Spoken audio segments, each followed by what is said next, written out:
साथियों, UP TET वाले बच्चे अगर ये हों कि मुझे यूपी टेट देना है या सी टेट देना है, मुझे यूपी टेट की तैयारी करते रहना चाहिए या मैं सी टेट की तरफ मोल्ड हो जाऊं, क्योंकि अब दोनों ही फॉर्म और दोनों के एग्जाम डेट आप सबके सामने है। फॉर्म अभी सी टेट के ये निश्चित है कि अगले कुछ दिन में सी टेट के आपको फॉर्म देखने को मिल जाएंगे। अभी मैं मोबाइल साइलेंट करना भूल गया, अभी कर देता हूँ।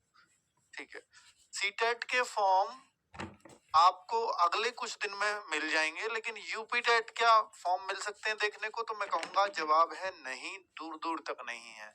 ऐसा क्यों कह रहा हूं? हालांकि अगर आप ये कहोगे कि सर यूपी टेट का तो ये बिल्कुल ऑफिशियल नोट निकल चुका है जिसमें साफ कि भाई 18 और 19, ये देखिए 18-19 दिसंबर को टीजीटी का एग्जाम होगा, 15 और 16 अक्टूबर को पीजीटी का एग्जाम होगा। ये भी तो डेट थी ना साथ में। इस एग्जाम का क्या हुआ? कुछ अता पता नहीं। इस एग्जाम का अभी कोई चर्चा नहीं। और ये दोनों एग्जाम ऐसे हैं जो अब तक 3-3 बार हट लिए हैं। शिक्षा सेवा चयन आयोग कराता है यूपी टेट के अंदर, यूपी की जितनी भी शिक्षक भर्तियां होंगी, शिक्षा सेवा चयन आयोग जब से बना है उसने कोई भी काम, ना कोई एग्जाम लिया है, ना कोई अब तक भर्ती निकाली है। ठीक है, तो अब अगर मैं बोलूं कि टेट भी यही शिक्षा सेवा चयन आयोग निकालने वाला है, हाँ जी, इस टेट के लिए 29-30 जनवरी इसमें तय भी हुई है, बिल्कुल हुई है। और ये तय हुई थी, साथ में ये भी बता दिया था, बीच में आया था कि इस बार तो फॉर्म ही 1700 रुपए का जाएगा। और उसके लिए फिर योगी जी ने फटकार भी लगाई थी, कैसे कह सकते हो, फॉर्म उतने में ही रहना चाहिए जितने में पिछली बार था। तो फिर उसके कुछ दिन बाद ही, क्योंकि ये बयान बहुत ही उटपटांग था, इससे काफी विरोध हुआ, बहुत सारे बच्चे परेशान हुए, उन्होंने शिकायतें भी की और योगी जी ने बयान दिया। और फिर कुछ दिन बाद शिकायत आती है कि जो अध्यक्षा साहिबा हैं वो इसकी जो है इस्तीफा दे चुकी हैं। और इस्तीफा के जब ये खुद पद पर थी तब कुछ नहीं हो पाया इस आयोग में इनसे काम। और अब चूंकि ये पद छोड़ चुकी हैं तो अब तो वैसे ही कोई संभावना नहीं है। अब तो कार्यवाहक अध्यक्ष हैं जिनकी तो नियमावली में अगर देखेंगे तो इनको तो ये डिसीजन लेने की पावर ही नहीं होती है, कुछ भी इस तरह का कोई नया डिसीजन ले पाए। तो भाई कुल मिलाकर के हम कह सकते हैं कि जो यूपी टेट की आपको सिर्फ ये लिखित में डेट दे रखी है 29-30 जनवरी, लेकिन फॉर्म आपको मिलने वाले नहीं है। ये डेट भी स्किप होने वाली है, टीजीटी का एग्जाम भी इस डेट को नहीं होगा। आपको दूसरी कोई डेट दी जाएगी, अध्यक्ष साहब नए बनेंगे, कब बनेंगे कुछ नहीं पता। शिक्षा सेवा चयन आयोग फिलहाल इसका कोई भी अर्थ नजर नहीं आता है।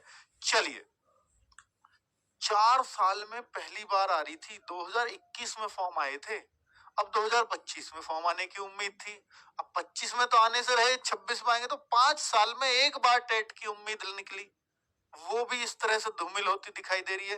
तो यूपी टेट पे जो लोग भरोसा करके बैठे हैं कि मुझे यूपी टेट देना चाहिए या सी टेट देना चाहिए, तो यूपी टेट तो अब आप भुला दो, क्योंकि अगर एक बार हो भी गया तो फिर आगे भी कब होगा इसका कोई भविष्य नहीं है। फॉर्म भी आ गए तो एग्जाम होगा कि नहीं, क्योंकि ये आप टीजीटी और पीजीटी में देख चुके हो। तो कुल मिलाकर के ये एकदम गर्त में जा चुका है ये एग्जाम, और इससे कोई भी संभावना किसी तरह की नजर नहीं आती। आपको सिर्फ एक एग्जाम पर फोकस करना है। अगर आप यूपी से भी हैं तो भी आपके दिमाग में 8 फरवरी होनी चाहिए, और ये बिल्कुल निश्चित है कि सीटेट इस डेट में होगा ही होगा, इसको कोई झुटला नहीं सकता। और अच्छी बात ये है, देखिए बुरी बात तो सीटेट में भी पिछली बार 2025 में हो चुकी है, सीटेट 2025 आया ही नहीं। सोचिए वो एग्जाम जो पिछले 8-10 साल से लगातार चल रहा था, साल में 2-2 बार एकदम रेगुलर, ऑनलाइन हुआ तो साल में एक बार हो गया बीच में, लेकिन पिछली बार से फिर 2 बार हो गया था, और 2025 में तो एक भी बार नहीं हुआ। सीटेट पहली बार इतना अनियमितताएं देखने को मिली है सीटेट के अंदर। लेकिन चलो हम ये मानते हैं कि भाई सीटेट 2026 पे लाइन पे आ जाएगा। फिर भी वहां बहुत गैप हुआ, बहुत सारा विरोध भी हुआ सीबीएसई का, कोई ऐसे कैसे हो सकता है, एक साल कैसे स्किप कर सकते हो, फिर भी एक ही साल स्किप हुआ। सेंट्रल की चीजें फिर भी समय से हो जाती हैं, बहुत ठीक रहती हैं। स्टेट का हाल यूपी टेट का आप देख चुके हो। अच्छी बात एक ये है कि सी टेट जितना वैलिड है और यूपी टेट उतना ही, मैं तो कहूंगा कि यूपी टेट और सी टेट बिल्कुल इक्विवेलेंट है अगर आपको यूपी की भी भर्ती देखनी है तो। लेकिन अगर आपको भाई यूपी में भर्ती नहीं आ रही बहुत दिनों से, अब आपको केंद्रीय विद्यालय की भर्ती देखनी है तो आप यूपी टेट से नहीं देख सकते। आपको DSSS भी दिल्ली के अंदर टीचर बनना है तो आप यूपी टेट से नहीं देख सकते, सी टेट ही चाहिए होगा। आपको अभी EMRS की वैकेंसी आई है जनजातीय क्षेत्र में टीचर्स की, वहां किससे देख सकते हो, सी टेट से। तो और यूपी की तो जितनी भी यूपी शिक्षक की भर्तियां आएंगी, यूपी शिक्षक तो देखिए ना, यूपी शिक्षक वाली इससे भी देख पाओगे, इससे भी देख पाओगे। तो यूपी में सीटेट बराबर वैलिड है, तो फिर लोग इसके पीछे क्यों भागते हैं?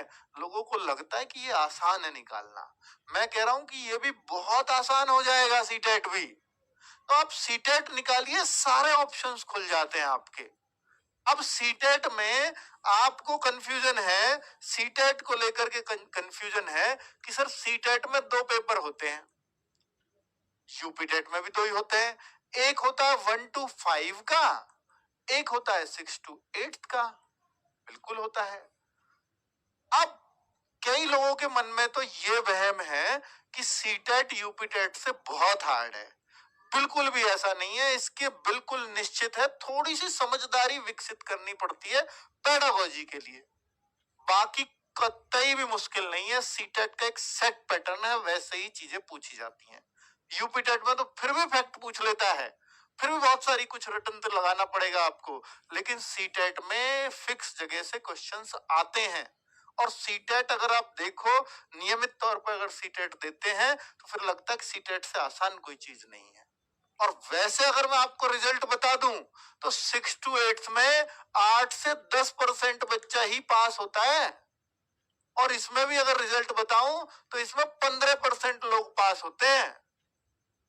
केवल ये रिजल्ट है, क्योंकि इसको सब लोग पढ़ते कब हैं? जब एग्जाम डेट आ जाती है उससे 10 दिन पहले पढ़ना शुरू करते हैं कि क्वालिफाइंग तो है।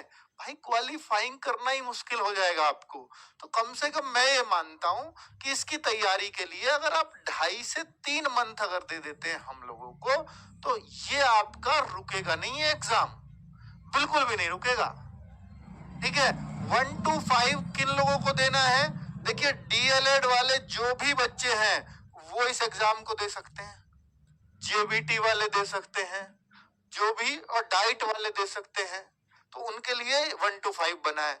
फिर बीएड वाले इसको दे सकते हैं। मैं तो कहता हूं इसे बीएड वाले भी दे सकते हैं और DLED वाले भी दे सकते हैं। सर DLED वाले क्यों? टीजीटी की वैकेंसी DLED वाले थोड़ी देख लेंगे, नहीं देख पाएंगे, मैं मानता हूं। लेकिन यूपी के अंदर एक शिक्षक भर्ती आती है जूनियर शिक्षक की, जो 6 to 8 पढ़ाता है केवल, उसको DLED वाले भी देख सकते हैं।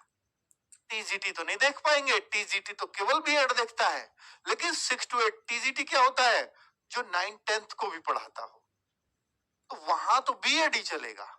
लेकिन अगर मैं बात करूं DLED 6 to 8 में अगर जूनियर की वैकेंसी यूपी के अंदर आती है, तो इसलिए DLED वाले बच्चे को पेपर 1 एंड पेपर 2, यानी DLED को पेपर 1 एंड पेपर 2 दोनों पास करने चाहिए, 1 and 2। और बीएड वाले को केवल एक पेपर देना है, पेपर 2, क्योंकि पेपर 1 में इनका कोई काम नहीं है। आजकल लोग क्या कर रहे हैं, बीएड करने के बाद DLED भी कर ले रहे हैं। किस लिए कर ले रहे हैं? मैं 1 to 5 के लिए भी एलिजिबल हो जाऊंगा। फिर वो उसका सीटेट पास कर लेते हैं या यूपी टेट पास कर लेते हैं, फिर वो हर वैकेंसी के लिए एलिजिबल हो जाता है। एक और बात बता दूं, बहुत सारे साथी ये पूछ रहे हैं कि मैंने DLED में एडमिशन लिया है अभी, क्या मैं सीटेट का फॉर्म फिल कर सकते हैं? बिल्कुल कर सकते हो। आप फर्स्ट सेमेस्टर से ही एलिजिबल हैं इसके लिए, एडमिशन लेते ही। सेम बीएड में अगर आपने एडमिशन लिया है तो आप सीटेट पास करके रख सकते हो अपना, ऑल लाइफ के लिए वैलिड हो गया आपका। तो इस तरह का किसी का भी कोई कंफ्यूजन होना नहीं चाहिए अब, ठीक है।